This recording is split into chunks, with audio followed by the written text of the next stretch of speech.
Vous aimez bien les carambars? Bon, c'est bon. Quel est le comble pour un Égyptien? C'est d'avoir un grand-père russe. Enfin, un papyrus. Voilà, vous comprenez, papyrus. Dernièrement, j'ai vu des gens qui distribuaient des prospectus. Ça y est, ils ont trouvé le prophète Élie. Rendez-vous compte. Sur l'île de Taïwan. Rien que ça. Et c'était une femme. Donc, une prophétesse. Élie s'était transformée en femme. Malheureusement, cette femme est morte. Mais, ça fait rien. L'esprit d'Élie, donc, après la mort de cette femme, est passé dans un autre homme qui aujourd'hui lève le drapeau pour dire voilà, je suis le prophète Élie, etc. Donc il faut bien relire la Bible. Le prophète Élie est déjà revenu. Celui qui criait dans le désert. Ne croyez pas que vous serez sauvés par vos rites en allant dans les temples. Le sacrifice que demande Dieu, c'est un cœur repentant. Changez vos cœurs. Vous savez. Et aujourd'hui, ben voilà, et il y en a qui n'ont pas été assez souvent au désert pour écouter cette voix. Suivez la vraie voie.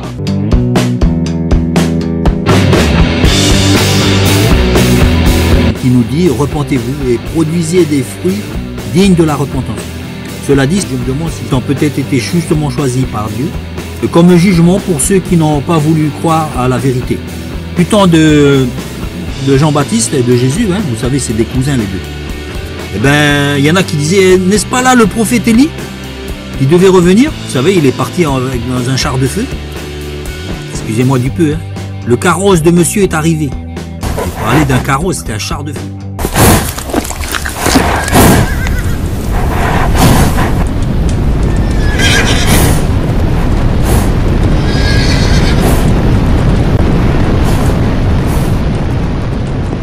Mon père Charles Cameron d'Israël, mon père.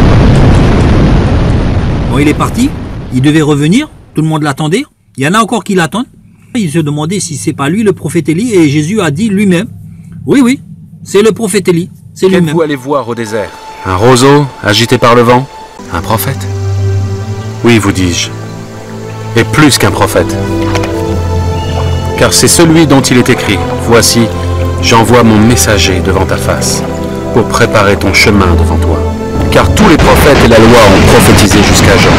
Et si vous voulez le comprendre, c'est lui qui est l'Élie qui devait venir. Que celui qui a des oreilles pour entendre, entende. Il se dit, prophète Élie, il aurait fait tomber le feu du ciel. Mais c'est pas une référence. Dans la Bible, il parle de ces genres de personnes qui sont des faux prophètes. Vous n'avez pas besoin de dire, abonnez-vous à ma chaîne. Là, vous faites tomber du feu du ciel, les mecs, ils vont venir tout seuls. Hein. Ils vont vous cirer les chaussures comme pas possible. Même un cireur de chaussures, il fera pas mieux. Vous vous rappelez de l'Eshbot-Bous. Enfin, Jean-Baptiste n'a jamais fait tomber du feu du ciel. Il était dans le désert, là, à manger les sauterelles, du miel sauvage.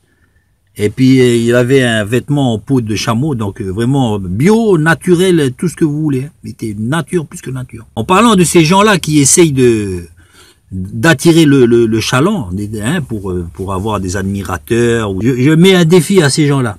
Allez dans le désert, hein, et essayez d'attirer les gens là. Et Jean-Baptiste, lui, il l'a fait. C'est là qu'on voit la différence. Même il y aurait eu Facebook, c'est les gens qui viendraient le voir. C'est les gens qui se déplacer dans le désert. Sans tambour ni trompette, c'est ça la différence. Il y a au moins 2 ou 3 comme ça que j'ai viré amicalement de mes amis. Je sais pas, ils voyaient jamais mes posts, je lui ai demandé pourquoi. Il m'a dit, oh, tu sais, mon frère, j'ai 5000 amis. Moi, c'est logique. Mais à ce moment-là, mais pourquoi tu veux faire ami avec moi si tu as 5000 amis déjà? Il aurait pu dire, oh, excuse-moi, je vais essayer de voir ce que tu mets comme post. Tout de suite. Non, mais si tu veux, tu sors de mon compte. Donc là, déjà, c'est révélateur que l'amitié, finalement, mon amitié, du fait, n'a pas tellement d'importance. Plus vous avez d'amis, plus vous avez forcément des gens qui vont faire des commentaires. Seigneur ceci, le Seigneur cela, c'est sûr. Hein. Mais j'ai l'impression qu'ils cherchaient des likers, des admirateurs, quoi. Hein, ils étaient là juste pour dire amen, oui mon frère c'est vrai, c'est exactement ce que je pensais. Ouais, il aimait ça d'entendre ça tous les matins. Il ouvre son Facebook là, ouais mon frère c'est bien, oh, j'aime bien tout ça là. C'est jouissif quoi, voilà. Par contre lui il va pas répondre à vos posts quoi. Donc c'est là où le bas blesse. Il tenait vraiment à son titre.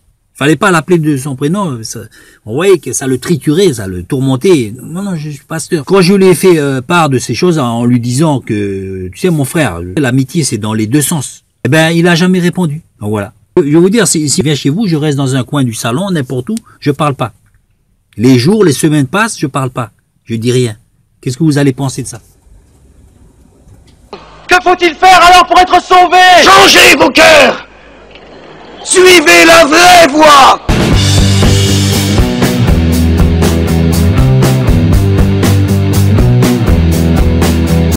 Pourquoi parles-tu comme si aucun de nous ne connaissait la voie du salut? Nous connaissons la loi aussi bien que toi, et nous essayons de lui obéir. À ceux d'entre vous qui s'estiment eux-mêmes justes et pieux, à ceux-là, je dis, produisez donc du fruit digne de la repentance. Donc voilà mes amis, je vous laisse. Merci pour avoir regardé cette vidéo. Vous n'êtes pas obligé de vous abonner. Ça c'est clair. Aurais-je besoin de vous le dire à vous tourner vers le Christ? Il n'y a qu'un seul chemin, une seule vérité. C'est Jésus. Bonne journée à tous.